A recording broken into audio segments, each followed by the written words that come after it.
okutunulira ekirime kyaffe eky'emmwanyi. Esebo atuwuliriza ali eyo yandyagadde okumanya ekirime kino eky'emmwanyi esebo kirina emitendera egy'enjawulo mwe tuyita.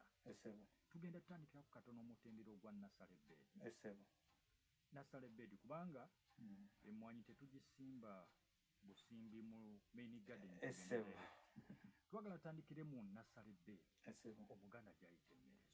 esebo omuntu agenda okubeera kubanga tulaba nti waliwo oli agamba nti sitandikira mu mmerezo genda kugula buguzindo kwansimbe.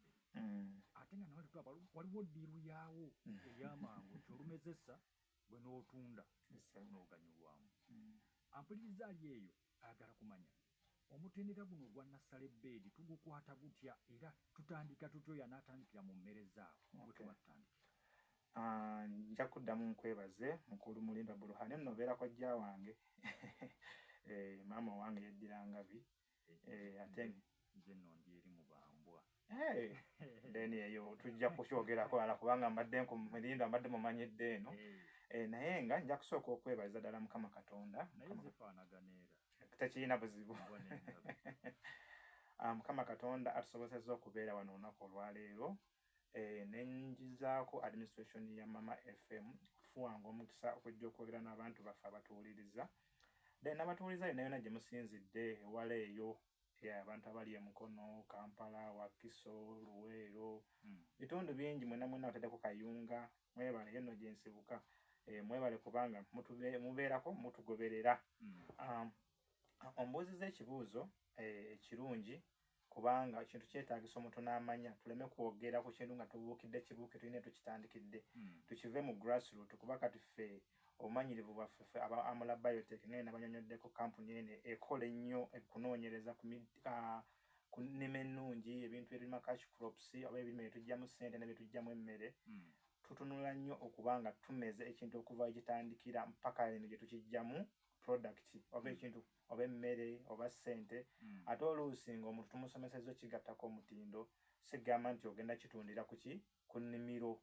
Enkola eyo nfu nnyo tulina ogijjawo kubanga etufiiriza kinene nnyo. Omuntu otundira kyogiza n'okitundira ku nnimiro kitufiiriza bingi nnyo. So kati olunaku olwaleero nga Mukama atusobosezza tujja kutunuulira okuva eno mu nursery oba kuva mu kusimba ekintu mpaka eno gy'okijjamu product gy'ogenda okuteeka ku katale. Sinakindi oba okitunze nga kyanaye ng'olina omutindo gw'okoze ki gw'okyongeddeko okubanga oganyulwamu nnyo. Bannaffe abazungu oba bakyeruppe awe baatuyitirako we batusingira. Era ojja kwetegereza nti ebintu ebisinga ffe bye tuyita raw materials babijja eno ewaffe ffe tutundanga gye bayita raw material. Emmwanyi ng'eyo kati gwe omulimi otunda kibooko omuzungu n'agenda n'agikolamu kaawa n'akomyawo ka Nescafe n'okasanga mu supermarket nga ka bbeeyi nnene ne products endala ze batajja kugamba naye nga biva wano waffe. So kati enkola eyo tulina ogistopping kubanga tulina okufunamu ennyo, tulina okubanga ebintu ebisinga tubyekolera wano ewaffe. So kati nga nze ku kibuuzo ky'ombuuzizza, emmwanyi eno emmwanyi kituufu osobola ogikola mu nursery oba mutukuliza mu nkola ya mirundi ebiri. Waliwo emmwanyi eva mu nsigo entuufu yennyini ng'okutta ensigo yennyini n'ogisimba gye tuyita airlight. Weewaawo waliwo n'abantu abalala nga bameza ensigo bameza emmwanyi eno nga bagimeza okuva ku twandise nga bwakkatirwa ze tuyita cuttings. Ennaku zino abantu abamu balowooza n'okulowooza nti ate cutting kika kya mmwanyi. Cutting kiba kika kya mmwanyi wabula cutting ky'ekintu ekimu ky'oyitamu bali ekkuba erimu ly'oyitamu okukola endokwa y'emmwanyi. Kigambo cutting kigambo kya Lungereza kitegeeza okusala oba ekintu kye basaze bayita cutting. Olw'okuba nti biwakati oluusi tusala bisala batukutulako bikutula okuva ku maama waviira ekigambo kye bayita cutting. So kati tukola tutya? Kantandike n'enkola ey'emmwanyi. Enkola ey'emmwanyi eno ze tuyita seed ogenda kugenda ku nnimiro yo onoonyemu ebiseera ebisinga nti olw'okuba twagala emmwanyi egenda otukolera ekirungi, emmwanyi erina empeke ennene, emmwanyi ekula amangu, emmwanyi etalwalalwala. So ojja kgenda onoonyereza osobola okwebuuzaako ku bakugu nti mmwanyi ki esinga okuba neki n'ensigo ennungi, mmwanyi ki esinga okuba neki nga terwalalwala kubanga tekikola bulungi osimbe emmwanyi ate ng'ogenda kuteeka mu fertilizer oteeke mu zi pesticide. At the end of the day kijja kubeerera kya bbeeyi. So olina okunoonya resistant varieties.